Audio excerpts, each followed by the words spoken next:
അഭിനയ ജോഷം തിരുമേനി, ജോർജ് തിരുമേനി, മറ്റ് നമ്മുടെയായ വൈദികരെ, ക്രിസ്തുപ്പ, മറ്റ് വിശിഷ്ട വ്യക്തിത്വങ്ങളെ, സ്നേഹമുള്ള സഹോദരി സഹോദരങ്ങളെ, വളരെ അധികം സന്തോഷത്തോടുകൂടിയാണ് ഇന്ന് ഇവിടെ ഈ പകലാമറ്റം ഈ സെന്ററിൽ ഇവിടെ നിന്ന് കൂടി വന്നിരിക്കുന്നത്.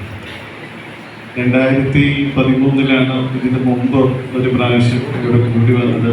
അത് നമ്മുടെ പാണി സാർ ഫിനാൻസ് മിനിസ്റ്റർ ആയിരിക്കുന്ന ഒരു കാലഘട്ടത്തിൽ നമ്മളിവിടെ നസ്രാണികളുടെ ഒരു സംഗമം നടത്തുകയുണ്ട്. ആ നസ്രാണി സംഗമത്തിലാണ് ഇവിടെ ഏറ്റവും ആദ്യമായിട്ട് കൂടി വന്നത്. അന്ന് അവരുടെ കബറിടത്തിൻ്റെ തൊട്ടപ്പുറത്ത് വലിയ പന്തലിട്ട് ഒരു വലിയൊരു പ്രോഗ്രാമായിട്ടാണ് അന്ന് നമ്മൾ നടത്തിയത്. പക്ഷെ അതിൻ്റെ ഓർമ്മ ഇന്നും നമ്മുടെ മനസ്സുകളിലുണ്ട്. നമ്മൾ വേരുകൾ തേടിയുള്ള ഒരു യാത്രയായിരുന്നു. നമ്മളൊക്കെ ആരാണ്, നമ്മളൊക്കെ എന്താണ്, എവിടെയാണ്, എവിടെ നിന്നാണ് എന്നുള്ള രീതിയിൽ വേരുകൾ തേടി ഉള്ള ഒരു യാത്രയിലായിരുന്നു നമ്മളൊക്കെ. നമുക്ക് എല്ലാവർക്കും അറിയാം നമ്മൾ ക്രിസ്ത്യാനികളാണ്. പക്ഷെങ്കിലും ചിലർ പറയും നസ്രാണികളാണ്. അപ്പൊ തന്നെ അതിൽ തന്നെ തമ്മിലുള്ള ഒരു സംശയം, ഈ ക്രിസ്ത്യാനികൾ എല്ലാവരും നസ്രാണികളാവോ എന്നുള്ള രീതിയിൽ സംശയമൊക്കെ വരാറുണ്ട്. പക്ഷെ എങ്കിലും ഇന്ത്യയിൽ, പ്രത്യേകിച്ചും കേരളത്തിൽ, യഹൂദ്യ പാരമ്പര്യം കൂടി ഉള്ള ബാക്ക്ഗ്രൗണ്ട് ഉള്ള ആളുകൾ ക്രിസ്ത്യാനികളായിട്ട് വന്നിട്ടുള്ളവരുണ്ട്. അതുകൊണ്ട് തന്നെ അവരെ ഏറ്റവും ആദ്യകാലങ്ങളിൽ നസ്രാണികൾ എന്നറിയപ്പെട്ടിരുന്നു എന്നും പറയുന്നുണ്ട്. അതുകൊണ്ട് തന്നെ ആ ഒരു യാത്ര അതുപോലത്തെ യാത്രയായിരുന്നു. പ്രധാനമായിട്ടും 2 കാര്യങ്ങളാണ് അന്ന് നമ്മൾ ചർച്ച ചെയ്തത്. ഒന്ന്, ഇവിടെ ഇരിക്കുന്ന അബ്രഹാം ബെൻഹസാർ പുള്ളി നമ്മുടെയൊക്കെ നാടുകളിൽ പലപ്പോഴും മലകളിലും അവിടെ ഇവിടെയൊക്കെ ഉള്ള ശവകുടീരങ്ങളെ അടിസ്ഥാനമാക്കിയിട്ട് ഒരു പഠനം നടത്തിയിട്ടുണ്ട്.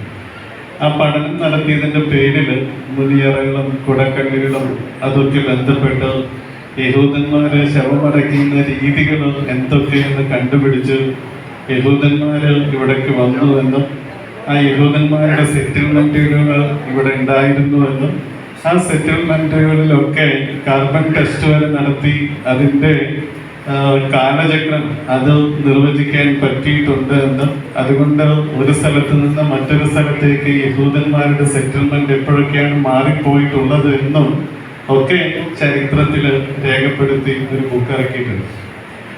ആ ഒരു പഠനത്തിൻ്റെയൊക്കെ വെളിച്ചത്തിൽ ഞാൻ ഏറ്റവും ആദ്യത്തെ ഒരു സമ്മേളനം നമ്മൾ ഇവിടെ കൂടിയത്. അതോടൊപ്പം തന്നെ മറ്റൊരു സ്റ്റഡി കൂടെ നടത്തി. അതൊരു DNA ടെസ്റ്റിന്റെ വെളിച്ചത്തിലായിരുന്നു. DNA ടെസ്റ്റ് നടത്തി അന്ന് അവിടെ നമുക്ക് എനിക്ക് തോന്നുന്നു ഒരു 280ഓളം ആളുകൾ അന്ന് DNA ടെസ്റ്റ് ചെയ്യാനായിട്ട് രക്തസാമ്പിളുകൾ കൊടുക്കുകയുണ്ടായി. അതിനകത്ത് ഞാനും ഉണ്ടായിരുന്നു. അതുപോലെ തന്നെ മാർ അപ്രൈം മെത്രാപ്പൊലീത്ത, എൻ്റെ സീനിയർ ആയിട്ടുള്ള മാർ അപ്രൈം മെത്രാപ്പൊലീത്ത ഞങ്ങളും കൊടുത്തു സാമ്പിൾ, എന്തെങ്കിലുമൊക്കെ അതിനകത്ത് കാണില്ലേ എന്നറിയാനായിട്ട്. എന്നിട്ട് അതിൻ്റെ റിസൾട്ട് നിങ്ങൾ ചോദിച്ചറിഞ്ഞു. അതായത് കുറേ സമയം എടുത്തു എല്ലാവരുടെയും കൂടെ റിസൾട്ട് കിട്ടാൻ. അത് കഴിഞ്ഞ് അതിൻ്റെ റിസൾട്ട് അത് നോക്കിയ ഡോക്ടർ ഇനി കരിയപ്പ ആ ഡോക്ടറെ വിളിച്ചിട്ട് ചോദിച്ചു എന്തെങ്കിലുമൊക്കെ അതിനകത്ത് കാണുന്നുണ്ടോ. ഈ ജൂയിഷ് സ്ട്രാൻഡ്സ് ആണ് അവർ തപ്പിക്കൊണ്ടിരിക്കുന്നത്. അത് കഴിഞ്ഞിട്ട് അവർ ഏറ്റവും അവസാനം എൻ്റെ അടുത്ത് പറഞ്ഞു, തിരുമേനി കുറേ ആളുകൾ ഉള്ളത് കൊണ്ട് അവർക്ക് അത് ചെയ്ത് കഴിഞ്ഞിട്ട് പറയാം എന്ന് പറഞ്ഞു. ഒരാഴ്ച കൂടെ കഴിഞ്ഞപ്പോൾ റിസൾട്ട് വിളിച്ചു പറഞ്ഞു, നിങ്ങൾ അപ്പുറം തിരുമേനിയും ഓഗ്യൻ തിരുമേനിയും നിങ്ങൾ രണ്ടുപേരും ഒരേ കുടുംബക്കാരാണോ എന്ന് ചോദിച്ചു. അപ്പോൾ അവര് പേര് കണ്ടിട്ടാണ്, മാർ ഓഗ്യൻ മാർ അപ്രൈം എന്നുള്ള രീതിയിൽ കണ്ടിട്ടാണ് അവര് ചോദിച്ചത് ഏറ്റവും ആദ്യം ഇവർ ഒരേ കുടുംബക്കാരാണോ എന്ന്. അപ്പോൾ ഞങ്ങൾ പറഞ്ഞു അല്ല, അതല്ല, ഒരേ കുടുംബക്കാരല്ല. പക്ഷെ അത് കഴിഞ്ഞിട്ട് റിസൾട്ട് നോക്കിയിട്ട് അവർ പറഞ്ഞു നിങ്ങൾ തമ്മിൽ വലിയ വ്യത്യാസങ്ങളില്ല. അതിൽ പാറ്റേണൽ സ്ട്രാൻഡ്സും ഉണ്ട്, മാറ്റേണൽ സ്ട്രാൻഡ്സും ഉണ്ട്. അവർക്ക് അത് തിരിച്ചറിയാനായിട്ട് പറ്റും. അതിനകത്ത് മാറ്റേണലായിട്ടുള്ള ഒരു മാറ്റം മാത്രമേ അതിൻ്റെ അകത്തുള്ളൂ. ബാക്കിയെല്ലാം നിങ്ങൾ ഒന്നാണ്. അതുകൊണ്ട് ഈ ഗണത്തിൽ പെട്ടതാണ് എന്ന് പറഞ്ഞിട്ട് റിസൾട്ട് കിട്ടുന്നത്. പക്ഷെ ഞാൻ പറഞ്ഞു വരുന്നത് ആ റിസൾട്ടുകളൊക്കെ കിട്ടുമ്പോൾ നമ്മൾ തപ്പിപ്പോകുന്ന വേരുകൾ തേടിയുള്ള യാത്രയിൽ നമ്മൾ പോകുന്ന സമയത്ത് നമ്മൾ കുറേ പേര് മനസ്സിലാക്കുന്നു ഇതൊക്കെ നമ്മൾ ഒന്നാണ് എന്ന്. നമ്മൾ അപരിചിതരായിട്ട് ജീവിക്കുന്നു. നമ്മളൊരു പക്ഷേ പല വിശ്വാസങ്ങളിൽ നമ്മൾ മാറിപ്പോയിട്ടുണ്ട് എങ്കിലും നമ്മുടെയൊക്കെ വേരുകൾ തപ്പി പോകുന്ന സമയത്ത് നമ്മുടെ പൂർവിക പിതാക്കന്മാരൊക്കെ ഒന്നായിരുന്നു എന്നുള്ള ഒരു നിത്യസത്യം വിളിച്ചു പറയുന്ന ഒരു വേദി കൂടിയാകണം ഇതുപോലെയുള്ള സംഗമങ്ങൾ. അതാണ് നമുക്ക് ഉള്ള ഊർജം നൽകുന്നത്. നമുക്കുള്ള ഊർജം നമ്മൾ ഒരുമിച്ച് നിന്നാലാണ്. ഓരോരുത്തരും സെപ്പറേറ്റായിട്ട് നിന്നതുകൊണ്ട് വലിയ ഊർജമൊന്നും കിട്ടുമെന്ന് തോന്നുന്നില്ല. മറിച്ച് ഒരുമിച്ച് കൈപിടിച്ച് കൈകോർത്ത് നിന്നാൽ നമുക്ക് ഊർജം അത് സ്വീകരിക്കാൻ പറ്റും. ഊർജം നമുക്ക് ഉയർത്താനും നമുക്ക് പറ്റും, പ്രവർത്തിക്കാനും നമുക്ക് പറ്റും. അതുകൊണ്ട് തന്നെ ഇന്നത്തെ ഈ ഒരു ദിവസത്തിൽ വിളിച്ച സമയത്ത് ഇന്നലെ ഒരു പ്രോഗ്രാം ഉണ്ടായിരുന്നു. അവിടെ നമ്മുടെ കല്ലറങ്ങാട്ട് പിതാവിന്റെ അതായത് കത്തോലിക്ക സഭയുടെ എക്യുമെനിക്കൽ കമ്മീഷന്റെ വെളിച്ചത്തിൽ ഈ ദിവസത്തിന്റെ തന്നെ ഒരു പ്രാധാന്യം കണക്കിലെടുത്ത് ഒരു മീറ്റിംഗ് വെച്ചിട്ടുണ്ട്. അതിന് വിളിച്ചു പോകാനേക്കാളും മുമ്പ് നമ്മുടെ ഈ സിറിലച്ചനെ വിളിച്ച് ബ്ലോക്ക് ചെയ്തു ഇവിടേക്ക് വരാൻ വേണ്ടിയിട്ട്. അതല്ലെങ്കിൽ ഞാൻ ഇന്നലെ അവിടെ വന്നിരുന്നെങ്കിൽ ഇന്ന് അവിടേക്ക് എത്തില്ല. പക്ഷെ ഇന്ന് ഇത് ബ്ലോക്ക് ചെയ്തു, ഡേറ്റ് കൂടി ഇട്ടത് കൊണ്ട് ഞാൻ ഇന്നലെ അവിടേക്ക് വന്നില്ല. കല്ലറങ്ങാട്ട് പിതാവിനോട് പറഞ്ഞു, സോറി, എനിക്ക് അവിടെ ക്ലർജി കൗൺസിൽ ഉണ്ട്, അതുകൊണ്ട് എനിക്ക് വരാനായിട്ട് പറ്റില്ല. ഇന്നലെ എല്ലാ മാസവും ഏറ്റവും ആദ്യത്തെ തിങ്കളാഴ്ച ഞങ്ങൾക്ക് ക്ലർജി കൗൺസിലുള്ള ദിവസമാണ്. അപ്പം അതുകൊണ്ട് വരാനായിട്ട് പറ്റില്ല എന്ന് പറഞ്ഞിട്ട് അവിടെ ഞാൻ സോറി പറഞ്ഞിട്ടാണ് ഞാൻ ഇന്ന് ഇവിടെ വന്ന് നിൽക്കുന്നത്.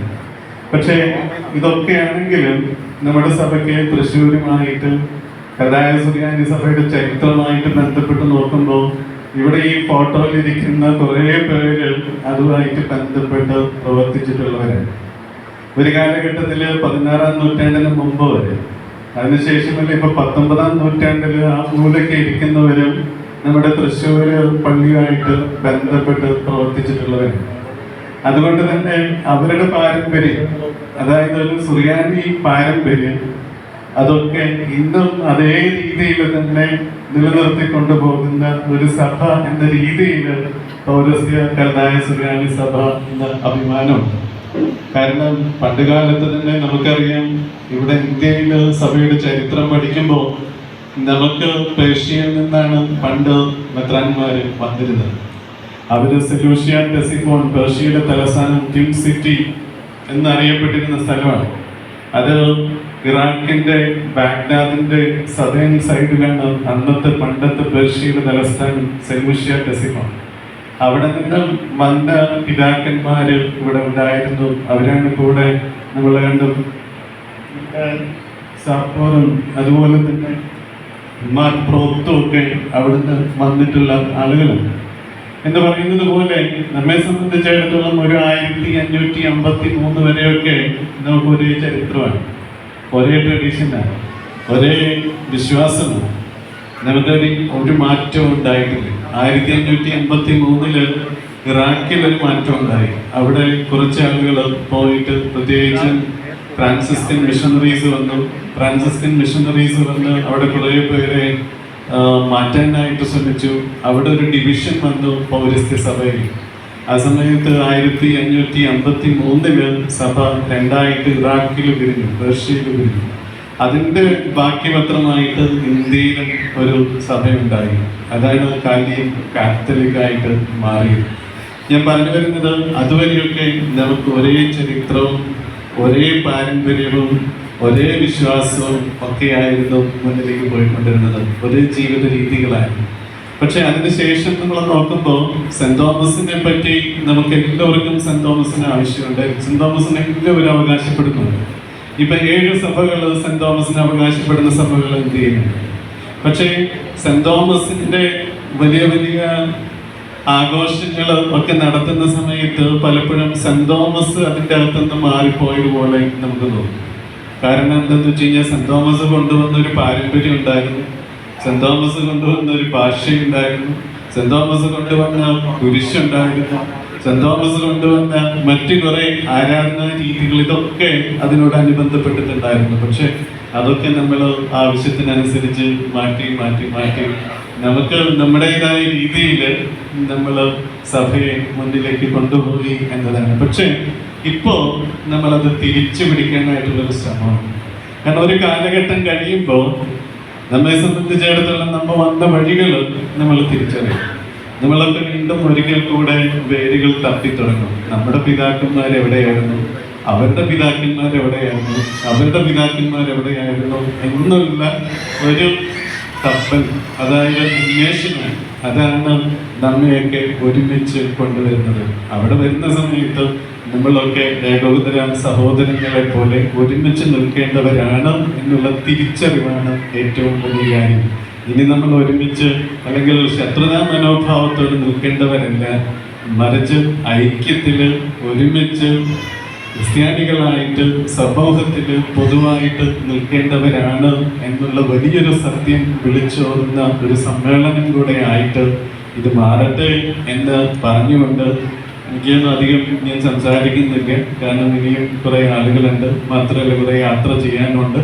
അതുകൊണ്ട് എല്ലാവർക്കും എല്ലാവിധ സെന്റ് തോമസ് ഈ നസ്രാണി സംഗമത്തിൻ്റെ ആശംസകളും അനുഗ്രഹങ്ങളും നേർന്നുകൊണ്ട് ഞാൻ എൻ്റെ വാക്കുകൾ അവസാനിപ്പിക്കുന്നു. നന്ദി. ദൈവം